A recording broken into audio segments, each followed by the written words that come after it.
আসসালামু আলাইকুম। কেমন আছেন সবাই? নতুন আরেকটি ভ্লগ দেখার জন্য সবাইকে ওয়েলকাম করছি। তো আজকে থাল বাসন ধোয়া থেকেই ব্লগটা শুরু করে দিলাম। কিছুদিন ধরে যেহেতু ইরেগুলার হয়ে গিয়েছি, দেখা যায় কাজ করছি, রান্নাবান্না করছি, সব কিছুই ঠিক মতন করছি, কিন্তু আপনাদের সাথে আর ভিডিও আকারে শেয়ার করা হয় না। তো এখন থেকে ভাবছি যে এই কাজটাই করব, ক্যামেরাটা অন করে তারপর করব। দেখা যাক কতদিন কন্টিনিউ করতে পারি। তো যাই হোক, এখানে সিঙ্কে কিছু থালা বাসন জমেছিল আমরা সকালে নাস্তা করার পরে, তো সেগুলোই এখন ক্লিন করে নিচ্ছি। আর দুপুরে রান্নাবান্নার প্রিপারেশন নেব আজকে। তো আজকে দুপুরে বাচ্চাদের রিকোয়েস্টে একটু চাইনিজ খাবার রান্না করেছি, আর আপনাদের সাথেও শেয়ার করব ছোট ছোট করে। এখন থেকে আপনাদের সাথে চেষ্টা করব প্রতিদিনই ভ্লগ শেয়ার করার জন্য। তো আশা করছি আপনারা আমার সাথেই থাকবেন। এখন পর্যন্ত যারা আমার সাথে আছেন, আমার ভিডিওটি দেখছেন, সবাই দয়া করে ভিডিওতে একটি লাইক দিয়ে দিবেন। চ্যানেলে নতুন হয়ে থাকলে, এখন পর্যন্ত চ্যানেলটিকে সাবস্ক্রাইব করে না থাকলে আমার চ্যানেলটিকে সাবস্ক্রাইব করে আমার সাথেই থেকে যাবেন আশা করছি। আর অলরেডি যারা সাবস্ক্রাইব করে দিয়েছেন সবাইকে অসংখ্য ধন্যবাদ জানাচ্ছি আমার পাশে থাকার জন্য। অনেক আপুরাই আমার কাছ থেকে প্রোডাক্ট নিতে চাচ্ছেন, বিশেষ করে এক কালারের বিছানার চাদরগুলোর দাম আপনারা অনেকেই জানতে চাচ্ছেন। আর হচ্ছে এখন আবার রঙও নিতে চাচ্ছেন। তো আপনারা আমার সাথে পেজে যোগাযোগ করবেন। আর হচ্ছে এক কালারের বিছানার চাদর যারা নিতে চান, অনেক আপুরাই কোলবালিশ নিতে চাচ্ছেন। আসলে এগুলো আমি নিজেই এখন রেডি কিনে নিয়ে আসি। আগে হচ্ছে গজ কাপড় এনে আমি বানাতাম, আর এখন আমি বিছানার চাদর বালিশের কভার সেলাই করা থাকে সেগুলো নিয়ে আসি। সেজন্য বিছানা কোলবালিশের কভারটা চাইলেই আমি আপনাদেরকে দিতে পারছি না। তবে আপনারা কিন্তু চাইলে বিছানার চাদর যেই কালার সেই কালারে কিন্তু যেই কাপড় আছে, সুতি কাপড়গুলো, সেগুলো দিয়ে কিন্তু বাসায় বানিয়ে নিতে পারেন, বা আমাকে বললে আমি বানিয়ে দিতে পারবো। কারণ আমার বাসায় এখন যেই বেডশিটগুলো আছে সেগুলোর সাথে চাইলেই আমি আপনাদেরকে টুইল কটন কাপড় দিয়ে কোলবালিশের কভারগুলো বানিয়ে দিতে পারবো না, সেজন্য আর কি। তো পরবর্তীতে যদি নিতে চান বা অর্ডার করেন হাতে সময় নিয়ে, তাহলে আমি আপনাদেরকে রেডি করে দিতে পারবো। যেই কাপড়ের বিছানার চাদর সেই কাপড়ের বালিশের কভার, কোলবালিশের কভার সব কিছুই। তো যাই হোক, আজকে ভেজিটেবল রান্না করব চাইনিজ। তো সেজন্য সবজিটা আমি ক্লিন করে নিচ্ছি। আর এইভাবে ভেজিটেবল রান্না করলে আমার বাসায় সবাই অনেক বেশি পছন্দ করে, বাচ্চারাও পছন্দ করে। তো যাই হোক, যদিও চাইনিজ খাবার, তারপরেও এই চাইনিজ খাবারগুলো কিন্তু আমরা আমাদের মতো করেই রান্না করে থাকি।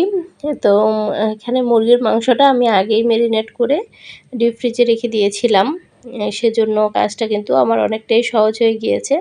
তো একটু গুছিয়ে রাখলে দেখা যায় রান্না করার সময় একটু সহজ হয়ে যায়। তো যাই হোক, এখন পোলাওর চাল আমি 80% সিদ্ধ করে নিব। আর সবজি তো সব কিছু কাটাই আছে, আর আজকে কিন্তু গ্যাস আছে আলহামদুলিল্লাহ। এটা শুক্রবারের একটা ব্লগ, শুক্রবারে দেখা যায় মোটামুটি গ্যাস থাকে, রান্না করা যায়। আর এই ভিডিওগুলো কিন্তু বেশ অনেক দিন আগেই করা আছে, কিন্তু আপনাদের সাথে আমি এডিট করে শেয়ার করতে পারিনি। আপনাদেরকে তো আমি বলেছি আমি বাবার বাসায় গিয়েছিলাম, আব্বু আম্মু দুইজনই অসুস্থ, সেখানে গিয়েছিলাম। তো সেজন্য এই ভিডিওগুলো সবগুলোই রয়ে গিয়েছে, এডিট করা হয়নি। তো আগের যে ভিডিওগুলো করা আছে সেগুলো আগে শেয়ার করে তারপরে আপনাদের সাথে আমি আবার নতুন ভিডিওগুলো শেয়ার করব।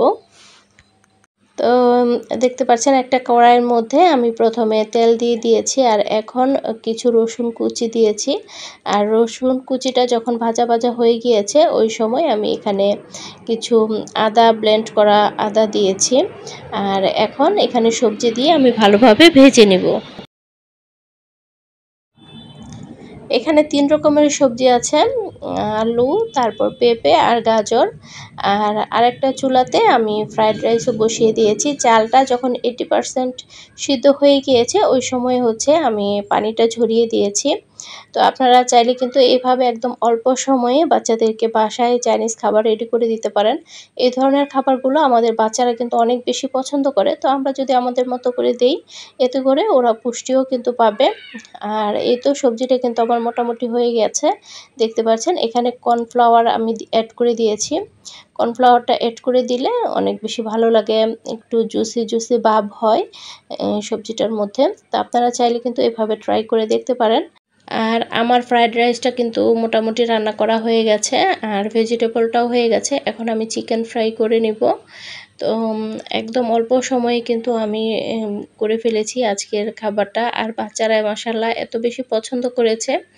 তো আব্দুল্লাহ যেহেতু ছোট, ও যদিও অনেক বেশি খায় না, অল্পই খায়, তারপরেও অন্যান্য দিনের তুলনায় আজকেও তৃপ্তি নিয়ে পছন্দ করেই খেয়েছে। তো যাই হোক, এখন কড়াইয়ের মধ্যে আমি তেল দিয়ে দিলাম। এখন হচ্ছে চিকেন ফ্রাইটা আমি ভাজবো। আপনারা একটু বেশি করে যখন চিকেনটা ময়দার মধ্যে চুবাবেন, প্রথমে পানিতে ভিজিয়ে তারপর ময়দার মধ্যে চুবাবেন। এভাবে কয়েকবার করবেন, এতে করে চিকেন ফ্রাইটা অনেক বেশি ক্রিস্পি হয়। আর ভাজবেন একদম অল্প আঁচে করে।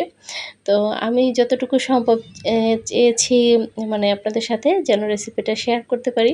আসলে আমি কিন্তু কখনোই আপনাদের সাথে ওইভাবে রেসিপি শেয়ার করি না। আমি অত বেশি একদম রান্নাবান্না যে পারি তা না। মোটামুটি আর কি চলে যায় আমাদের কোনোমতো। তো আপনাদের সাথে আমার অভিজ্ঞতাগুলো আর কি শেয়ার করি। এখন হচ্ছে বাকি যে চিকেনগুলো আছে সেগুলো আমি অফ ক্যামেরাতে ভেজে নিয়েছি। আর এখন আমার রান্না বান্না কাজকর্ম সব কিছু কমপ্লিট। তো এখন আমি টেবিলে খাবার দিব। ওর বাবাও কিন্তু অফিস থেকে চলে এসেছে। তো এখন পরিবারের সবাই একসাথে বসে আমরা খাবো। ছুটির দিনগুলোতে এই জিনিসগুলো কিন্তু খুবই ভালো লাগে। দেখা যায় সারা সপ্তাহ কিন্তু আমরা একসাথে বসে দুপুরে কখনোই খেতে পারি না, যেহেতু আমার হাজব্যান্ডের অফিস থাকে। তো ছুটির দিনগুলোতে চেষ্টা করি আমরা সবাই একসাথে খাওয়ার জন্য। আজকের খাবারটা কিন্তু অনেক বেশি মজার হয়েছিল রান্নাটা। ভিডিওতে কতটুকু বোঝা যাচ্ছে জানি না। আর দেখে নিশ্চয়ই এত বোঝারও উপায় নেই খাবারের টেস্ট।